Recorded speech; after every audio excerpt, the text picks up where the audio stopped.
Government road and transit spending is set to expire on May 31st, which means lawmakers on Capitol Hill will have to work quickly to pass a new funding bill. One America's Augusta Cassada brings us more from Washington. Transportation and infrastructure programs are often touted as a glimmer of bipartisan hope here in Washington. But the big obstacle is always how to fund it. The Obama administration has proposed an almost $500 billion transportation bill. The funding measure sent to Congress would last 6 years, looking beyond short-term patches in hopes of allowing America to build out, repair, and modernize the country's transit and highway network.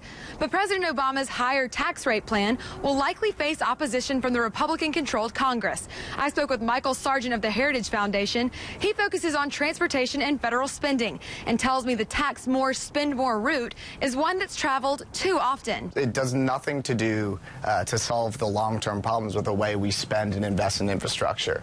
It continues the kind of the big government Washington-centric approach that we've seen from this administration.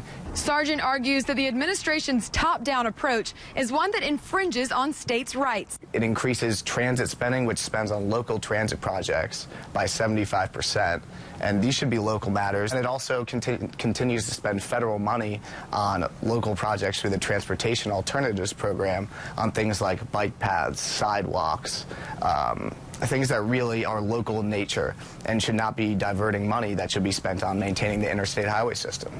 Both the House and Senate are currently working on their own transportation proposals. It's not likely they'll take up the president's draft. So unless they can agree on a long-term funding plan by the end of May deadline, Congress could end up passing yet another short-term fix. Augusta Cassada, One American News, Washington.